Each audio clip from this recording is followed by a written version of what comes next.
গণতন্ত্র, স্বাধীনতা ও সার্বভৌমত্বের অতন্দ্র প্রহরী ছিলেন বিএনপির প্রয়াত চেয়ারপারসন বেগম খালেদা জিয়া। নাগরিক স্মরণ সভায় এমন মন্তব্য করেছেন বিশিষ্টজনরা। তার বর্ণাঢ্য জীবনের বিভিন্ন দিক তুলে ধরে বক্তারা বলেন, স্বভাবে বিনয়ী হলেও রাজনীতিতে অন্যায়ের বিরুদ্ধে তিনি ছিলেন আপোষহীন। সংসদ ভবনের দক্ষিণ প্লাজায় নাগরিক সভায় এমন কথাই জানিয়েছেন আগতরা। মায়ের প্রতি কোটি মানুষের ভালোবাসার জবাব নীরবে শ্রদ্ধায় দেন তারেক রহমান। যে মহিয়সী আজীবন মানুষকে ভালোবাসার মায়াজালে বেঁধেছেন, নিজের পরিবারের কথা না ভেবে সংগ্রাম করেছেন গণতন্ত্র প্রতিষ্ঠায়, তার স্মরণে জাতীয় সংসদের দক্ষিণ প্লাজায় এই নাগরিক শোক সভা, যেখানে দর্শক সারিতে বসে নাগরিক সমাজের কথা শোনেন বিএনপি চেয়ারম্যান তারেক রহমান। সঙ্গে ছিলেন তার স্ত্রী ডাক্তার জুবাইদা রহমান, কন্যা ব্যারিস্টার জাইমা রহমান ও জিয়া পরিবারের সদস্যরা। শোকসভায় বেগম জিয়ার জীবন ও আপোষহীন সংগ্রাম নিয়ে কথা বলেন দেশের প্রখ্যাত রাজনীতিবিদ, সাংবাদিক, অর্থনীতিবিদ, চিকিৎসক, বিশ্ববিদ্যালয়ের শিক্ষক, বিচারক সহ নানা শ্রেণী পেশার বিশিষ্টজনরা। উপস্থিত ছিলেন যুক্তরাষ্ট্র, যুক্তরাজ্য, ইউরোপীয় ইউনিয়ন, ভারত, পাকিস্তান, চীন, সৌদি আরব, কাতার সহ 23 দেশের রাষ্ট্রদূত প্রতিনিধিরা। নাগরিক সমাজের প্রতিনিধিরা বলেন, তিনি ছিলেন বাংলাদেশের স্বাধীনতা ও সার্বভৌমত্বের অতন্দ্র প্রহরী। অনেকের অভিযোগ, আওয়ামী লীগ সরকার তাকে সুচিকিৎসার সুযোগ দেয়নি। আর আইন উপদেষ্টা বলেন, খালেদা জিয়ার বিচারের নামে যে প্রহসন এবং চিকিৎসায় যে অবহেলা হয়েছে, তখন এর বিরুদ্ধে বিবৃতি দেওয়াও সম্ভব হয়নি। She was a proper person who was, the all technical advisors aspires for. A leader who listens, who asks questions and takes a decision on their own.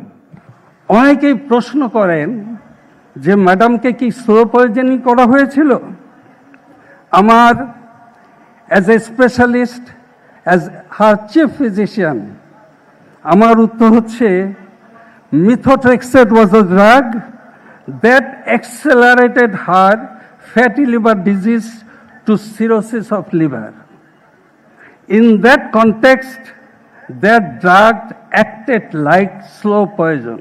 বাংলাদেশের মানুষ আজকে স্বাধীনভাবে ঘৃণাও প্রকাশ করতে পারছে, স্বাধীনভাবে ভালোবাসাও প্রকাশ করতে পারছে। এই জন্য এক নেত্রীর ঠাঁই হয়েছে মানুষের হৃদয়ে, আরেকজনের ঠাঁই হয়েছে বিতাড়িত ভূমিতে। বক্তারা মনে করেন, বেগম খালেদা জিয়ার মহাপ্রয়াণ বিএনপি হারালো একজন সাহসী কাণ্ডারি, আর দেশ হারালো আপোষহীন এক মহানায়ক। আজকে শহীদ জিয়া এবং বেগম জিয়ার পতাকা তারেক রহমানের হাতে ন্যস্ত হয়েছে। সব মশার বিরুদ্ধে সুরক্ষা দিতে এলো বসুন্ধরা এক্সট্রিম অ্যারোসল, মশার বিরুদ্ধে এক্সট্রিম সুরক্ষা। মহান আল্লাহ তাআলার কাছে প্রার্থনা জানাই, তিনি যেন সেই অবিস্মরণীয় পতাকা, সেই শক্তির পতাকা, সেই স্বাধীনতার পতাকা তারেক রহমানকে বহন করবার শক্তি দান করেন। তিনি কেবলমাত্র জাতীয়তাবাদী দলের নেত্রী ছিলেন না, সত্যিকার অর্থেই মানুষের এবং দেশের নেত্রী হয়ে উঠেছিলেন। অন্যকে আলো দিতে হলে মোমবাতি হতে হয় এবং নিজেকে পুড়তে হয়, তো তিনি সেটা তার জীবন দিয়ে প্রমাণ করে গেছেন।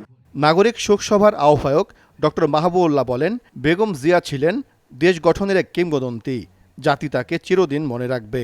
শোকসভার সভাপতি সাবেক প্রধান বিচারপতি সৈয়দ জিয়ার মুদাস্সির হোসেন বলেন, নতুন বাংলাদেশ বিনির্মাণে বেগম খালেদা জিয়ার দেশপ্রেম সবাইকে ধারণ করতে হবে।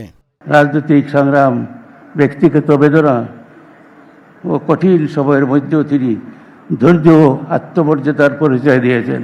বেগম খালেদা জিয়ার মৃত্যুতে সময়ের মৃত্যু হয় নাই, ইতিহাসের মৃত্যু হয় নাই। আগামী দিনের যে ইতিহাস এই জনপদে সৃষ্টি হবে, তার প্রপেলার হবেন, তার ড্রাইভিং ফোর্স হবেন বেগম খালেদা জিয়া এবং তার আদর্শ। অনুষ্ঠানে বেগম খালেদা জিয়ার রুহের মাগফিরাত কামনায় দোয়া ও মোনাজাত করা হয়। বিনম্র শ্রদ্ধা, শোক ও ভালোবাসায় বিএনপি চেয়ারপারসন ও সাবেক প্রধানমন্ত্রী বেগম খালেদা জিয়াকে স্মরণ করল নাগরিক সমাজ। এই শোকসভা থেকে সবার কণ্ঠে একটাই প্রতিধ্বনি, বেগম জিয়া শারীরিকভাবে বিদায় নিলেও তার রেখে যাওয়া আদর্শ বেঁচে থাকবে যুগ থেকে যুগ। সাইফুল ইসলাম, নিউজ 24, জাতীয় সংসদের দক্ষিণ প্লাজা, ঢাকা।